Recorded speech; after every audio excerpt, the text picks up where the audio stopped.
Welcome back to your Report of Findings visit. I'm Dr. Chris Grier. And I'm Dr. Ryan Weintraub.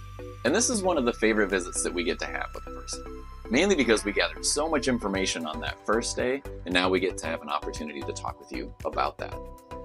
Two of the things that we're specifically going to cover in this video is what we're looking for in the scans and what we're looking for in the x-rays. We're going to cover these in details with examples so that when we look at yours, you can tell us what you see. So pay close attention. First, let's talk about our model of health, because the simplicity of health is that we live in a world where we have the opportunity for awesome health and wellness or really poor health and illness. And it's the things that we do in our lifestyles, physically, chemically, and emotionally, that lead us either away from better health or lead us towards it. Now, we want to know that we have control of which direction we go on this. And a lot of the time we do, is the honest truth. And there's a simple test that we can ask ourselves that I covered in the previous video. And it is this: whatever it is that we're about to do, how we're going to act when we react to a situation, how we're going to eat, how we're going to drink, what we're going to expose ourselves to, we can say, will this make me healthier? And that's a question that most of the time we will know the answer to. So this visit gives you the opportunity also to ask that about chiropractic care. Will chiropractic care make me healthier? Think about that as we go through things. The Thrive formula is a model that we really love for you to know. We live our lives through these lifestyle factors of physical, chemical, and emotional means. And all those things that we do in our lives and for our lives rest on the podium here, or the foundation of the nervous system. And that's the system that coordinates and controls all of the systems and the health of our body. So we have to have a healthy functioning nervous system as the root of the Thrive formula. Then we need to give our bodies a healthy lifestyle on top of that. Specifically, we need to give the body everything it needs and limit or eliminate everything it doesn't need. And if what we really want is to get to thriving long term, we have to do that over time. So we have a healthy functioning nervous system, a healthy lifestyle, and we do that over time. That's what leads to thriving. Now, the things that we're going through, again, we're looking at your scans and we're looking at your x-rays. We're going to start with how we measured the nervous system. Dr. Ryan's going to intro that for you. So one of the big ways we measure nervous system function is with our insight scans. Now, all the pictures that you're going to see here on the screen, these are example scans, but after this video, we're going to go through your individual unique scans with you. Now, you'll see here on this picture right here, there's a number. There's a number 81. That is called a core score. And your core score is the overall efficiency index of your nervous system. And we get that from the weighted scores of each of these individual scans, and they combine together to show us how your nervous system is working. Now, the first test I want to cover with you is the muscle tone test, also known as the SEMG. And we all know that the spine is a part of your skeletal system, and the skeletal system is moved and supported by the muscles around it. So what we want to know is, well, how is the musculature around the spine balanced? We also want to know how that balance is distributed around the spine. So what we look for is a smaller amount of muscle tone up top in the neck, a larger amount of muscle tone as we go through the torso, and then again, a lower amount of muscle tone as we go through the low back region into the sacrum. And this is ideal. This is really what we want to see, but oftentimes with our standard American lifestyle that can be very stressful, we don't see that. Typically what we see is colors show up on these scans. And what these colors mean, they all represent different things. So the green that you see up here, that is mild muscle tension. The blue that we see here is moderate, red is severe, and then black is extremely high or extremely severe muscle tension. And while we don't necessarily want to see any of these colors show up on the scan, there's one color that we like even less than that, and that's yellow.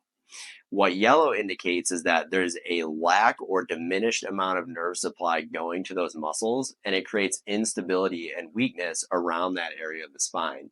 And this usually indicates something chronic or something that's been there for a very long time. So that is definitely something we're going to be checking for when we look at your muscle tone test. Now, the second test we did was the thermal scan, which Dr. Grier is going to go through with you. Yeah, this was the one that rolled up the spine from bottom to top. And what we're looking for in the thermal scan is the temperature of the skin on both sides of the spine. Ideally, that's nice and balanced, but what this is actually measuring is how the part of your nervous system that runs internal organs, blood vessels, and glands is functioning. Now, this is a really important scan because usually these don't show up as aches or pains or that sort of thing. What they do is they can show up as organic changes, changes to our digestion or our sleep or our mood, our hormonal regulation. All of those things are affected by this part of your nervous system. So in a normal scan, this is what we're going to see. It's going to have nice white bars, some on either side of the spine. That's just a beautiful scan. And oftentimes we will see that when the appropriate course of care is taken. Oftentimes when we start, though, there's some amount of dysfunction with this particular scan, and that shows up with color. Green if it's mild, blue if it's moderate, and red if it's severe.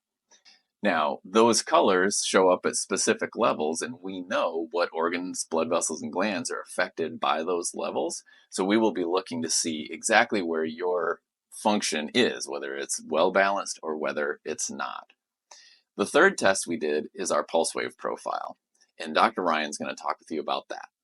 So your pulse wave profile, also known as your heart rate variability test, is measuring the rhythm of your heart. So it's not measuring the heart rate or anything like that. It's measuring the rhythm. And what we want to see is a variability to that rhythm. So this is not steady like a metronome. It's not boom, boom, boom, boom. In a healthy functioning person, there's going to be variation to that. And what that indicates, having a good variability, is a higher resilience or higher adaptability to the stresses that we encounter. So when we go through your scans, you're going to see a picture that looks just like this. And on there, there's going to be this dot right here. Now, wherever yours may end up, that white dot is going to represent your data point. And ideally, we want to see this in the center of the green zone. Oftentimes, though, with our stressful, again, a stressful American lifestyle, we don't see that. We'll typically see something like this where there'll be a shift to the left and then a shift down, because that indicates a higher stress, more fight or flight type response. And the significance of that is that it leaves us less resilient and less adaptable to the stresses that we encounter. So that is something we're going to be checking for when we look through your heart rate variability together. Now, the last thing we did with you are x-rays, and Dr. Grier is going to start off with those. Yes, the x-rays are a really important part of the examination when it's appropriate to take them because it gives us a sense, it gives us a direct look at the structure of the spine and the alignment of the spine. Now, we're going to be showing example x-rays where a person is looking in this direction. So, like it shows here, this is a jaw, that's the base of the skull, and that's the person's neck vertebrae there. We're going to be looking for specific things, which we're going to talk through, that say whether it's in normal, phase 1, phase 2, or phase 3. And we know that the timeline of how long this has been there is based on the severity of the degeneration that we found. So we will be talking about those in specific with you, starting with the normal, healthy alignment of the cervical spine. And that's what this looks like. So again, there's the jaw, there's the base of the skull, and there are those vertebrae. And they're aligned in this beautiful arc that's represented by that green line there. That arc allows for wonderful spring as we're going through our lives, being under the forces of gravity. And that spring allows for the brain stem and the spinal cord to hang slack in this spinal column so that there's no stress on those structures. Again, we want to see this curve. That's what we call the arc of life. And that takes pressure off of the discs that are in between each one and allows for those bones to stay nice and healthy. Ideally, this is what we found with you, but if not, we have found phase 1. And in phase 1, that's where we've lost our natural, normal, healthy alignment. And Dr. Ryan's going to talk with you about phase 1. So in phase 1, subluxation degeneration, this usually occurs when subluxation is present in the spine for up to 5 years. And the way that looks on an x-ray is we'll typically see a loss of curve or loss of normal alignment in the spine. So this shows on here, instead of having the spine follow this green curve on here, what we see is it follows the red. So there's a straightening out of the spine. And what happens is you lose that spring-like protective mechanism that Dr. Grier was talking about. And all that pressure and all the forces of gravity are now being displaced onto the discs, which are in between the bones, and actually onto the bones themselves. Now, what do you guys think? Do the discs become affected first, or do the bones? Now, if you thought or said disc, you would be correct, because your discs are soft tissue that is designed for short-term shock absorption, not long-term. When we have subluxation present in the spine over time, and this sort of alignment is present for extended periods, we see that long-term shock absorption start to wear down and thin the discs. Now, this is why oftentimes people will claim that they're losing height as they're getting older. And honestly, that makes total sense, because 25% of the height within your spine actually comes from your discs. So the reason we actually lose height is because we lose health in the spine, and then those discs start to shrink down. Now, can you retain that as you age? Absolutely. Just like you can have healthy teeth all the way up into your 90s, you can absolutely retain those disc heights and have a healthy spine, but you have to start taking care of it and being proactive about it, just like you would with your teeth. Now, like I mentioned, this usually takes up to 5 years for us to see this phase one degeneration. And the good news is people respond very well to care at this point. The typical corrective time frame is anywhere from 4 to 18 months, and we usually see great results with people who are in this phase. Now, if phase one is left long enough and it's not corrected in time, we see a progression of this into what's called phase two. And Dr. Grier is going to go through that with you. Yeah, so phase two, as you see here, when phase one is left undetected, uncorrected, it progresses into phase two. And the hallmark of phase two is when we see bone change start to happen. Now, the bone change here, you'll notice it down here. It's right at the front edge of these vertebrae. It looks like there's some lipping that's starting to happen. We look for it elsewhere as well, but that's the most obvious place. And that's there because this alignment has stayed in poor alignment for quite some time. Generally 5 to 15 years before we start seeing bone change like this. Now, as that alignment stays, it puts tremendous amount of pressure on the discs, like Dr. Ryan talked about. That disc starts to lose health so dramatically that the bone starts to then remodel so that it is hoping, it's looking to create some stability in an unstable system. That's what's happening here. So we need to work to take the pressure off of that, get back to healthy alignment. Fortunately, phase two is still a correctable thing. Now, it's going to take longer because it's been there longer. The corrective time frame for phase two is 1 to 3 years. And fortunately, people do great with care. Now, we're not going to erase the bone damage that we see here, but we can get back to good, healthy curve. We can get back to good function, and that is going to pay huge dividends long term. Now, if it's not caught and corrected at phase two, unfortunately, that progression of the degeneration still continues, and we move to phase three. So phase three is characterized by a further exacerbation of the bone changes that we saw in phase two. So you can see here how these bones look really sharp on the edges here. Also, the discs in between the bones compress and wear out even more. Now, phase three is bad news. And the reason I say that is because this is a phase that's no longer correctable.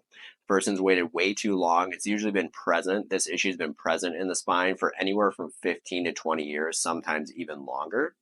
Now, the good news is just because it's not functionally correctable, we can still absolutely help that person. However, it does change the goals of care. So instead of the goal being correction, the goal now becomes, well, what can we do to make sure we can improve this person's quality of life and try to keep this as good as possible so it doesn't progress into the future? So even though this will be a long-standing issue, the main prerogative is going to be how can we keep this as good as possible and make sure this person can still live a good quality life.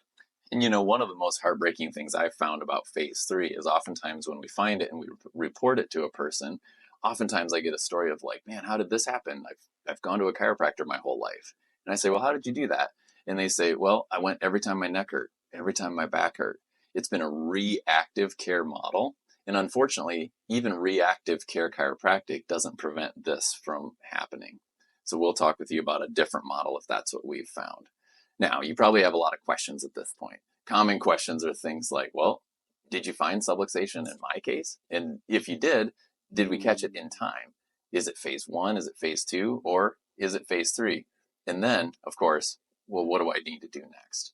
That's specifically what we get to talk through with your report today, and we'll be in very shortly to go over that.